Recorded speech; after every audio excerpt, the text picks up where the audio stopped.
We're going live, but we're not, so I don't know. Oh, and I think I have to invite the room again, that's what it's about. Wait, just one more step here. Refresh my YouTube, see if anything. Now, and we have people that are willing to take what sound is like. What about that?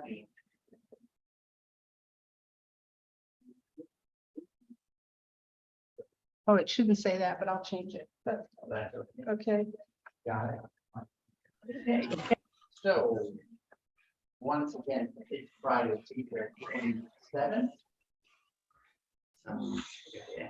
And this is Senate Natural Resources and Energy. We're in our third segment of the morning. We're returning to S5, which we've been reviewing this week. We've discussed the open questions, and I'm just checking with committee members to see if they have any additional questions while we have council present to discuss the bill. Senator McDowell.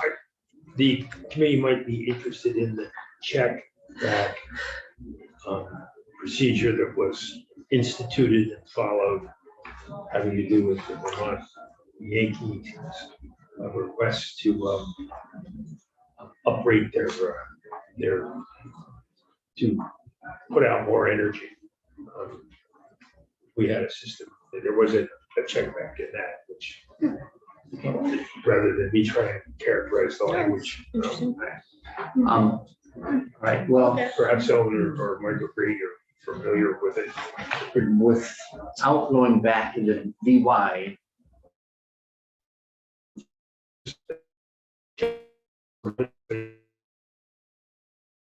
So I think I've asked council to review the check back provision we have, just to make sure that we have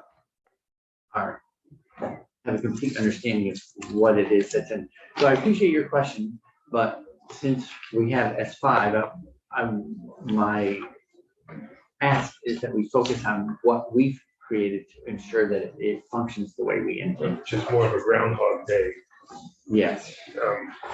continuation. So, Mr. Kauke, can you remind the committee, please, of the provisions in S5 that constitute a check back? Ellen Tchaikovsky, Office of Legislative Counsel. So S5 contains two provisions that I think work in concert to constitute the check back. First, in section 8131. Section 8131 of the statute overrides the other provisions in the statute by using notwithstanding the provision, any other provision of law to the contrary. And this in particular overrides the other provisions where it says the PUC shall adopt rules. It goes on to say that the PUC shall not file rules to be adopted with the Secretary of State until specific authorization is enacted by the General Assembly. Enactment requires the passage of a piece of legislation that goes through both bodies and is sent to the governor. So it's a constitutional requirement on what enactment means. Additionally, there's language in section 6F of the bill that is a session law provision that says that the Public Utility Commission shall not file proposed rules with the Secretary of State. Filing with the Secretary of State is the last step before, one of the last steps before rules are adopted. So it pauses it at that step and directs the PUC to submit the rules to the General Assembly. It then also requires, again, specific authorization to be enacted. So that same phrase is used in both places. And additionally, so the change that happened in the bill from what you passed is that the House added additional language that further specified what need to be in the final rules that are submitted to the General Assembly. It requires that the first set of annual requirements for obligated parties be in the rules and not in any orders. The annual requirements we're referring to are the annual requirements on how many emission reductions, how much emission reductions each obligated party needs to achieve every year They do that through the retiring of credits. So without that requirement, that is sort of the core of the program. That's the baseline provision of the clean heat standard. So without that, without the provision of what obligated parties are actually supposed to do specifically, the clean heat standard, in my opinion, cannot go forward. It can't be implemented. So additionally, I was going to say something else. What did I miss? Did I miss anything so far? No. So, I just derailed myself. I mean, your So- memo is very clear. So right, so I think the memo you have in writing are the words that I said yesterday, and most of the words I just said. I was gonna mention one other thing. Oh, I was gonna mention that. So yes, I think this language is unique in a lot of ways in requiring this check back. However, you do, as a legislature, regularly direct agencies to adopt rules to provide the details of new statutory programs. So in that sense, the directive to an agency to adopt rules and then have them reviewed by LCAR is a function you do regularly. You do not usually require them to be submitted to the entire General Assembly. And so I have also been asked where it says the full General Assembly will actually review the rules. We did just want to point out that we generally advise that you can't actually bind a future legislature. You can attempt to bind them with language if you'd like to try, but very often, future legislatures notwithstand directives. So it does not clearly say that every member of the General Assembly will need to review all words in those rules. However, they're being submitted to the General Assembly. There's a directive for the Public Utility Commission to be available to provide oral testimony on those rules to the committees if the committees so call on them. So the steps are there in a way that doesn't bind the future legislature and require them to act in any way.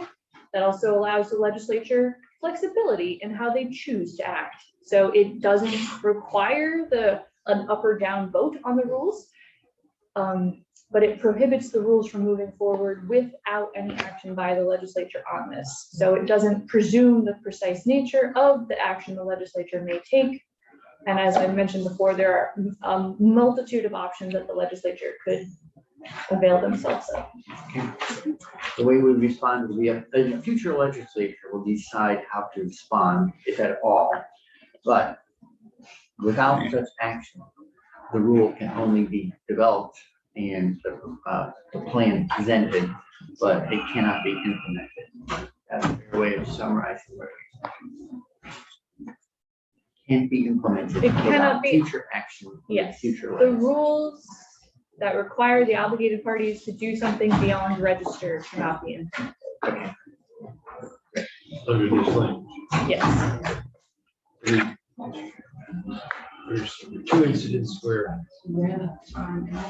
one was the Vermont Yankee one, which is they couldn't upgrade unless there was a resolution by the either bodies of the legislature. And then there was the one on the 10-acre loophole on septage and sewer systems. That We should talk about said they'll write the rules, and before they go into effect, LCAR will not approve them. It has to be approved by action of the legislature.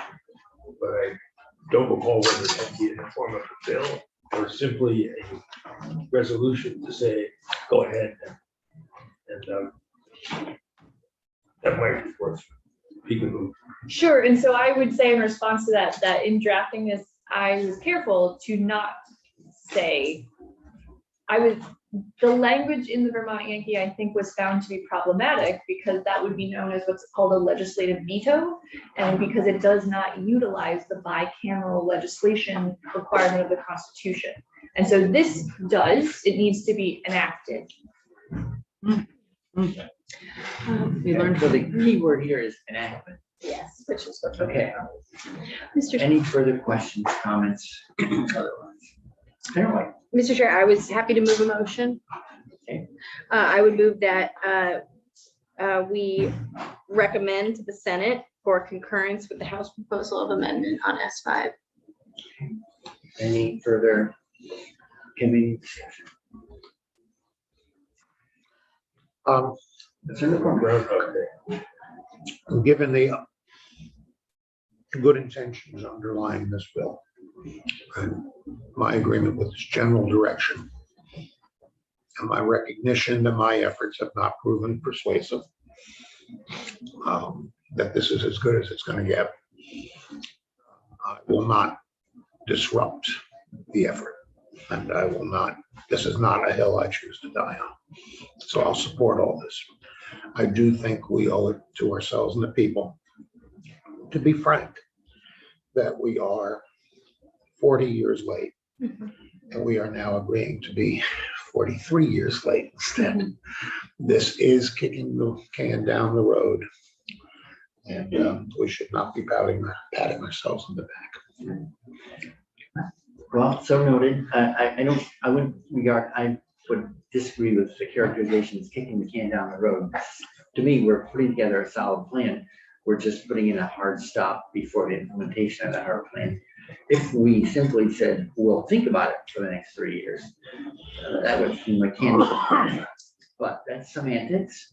There's a motion on the table. Thank you for your comment. Any other comments, questions? Okay. I'd ask the clerk to call the roll, please. Senator McDonald, Yes. Senator McCormick, Yes. Senator Watson, Yes. Senator White, yes.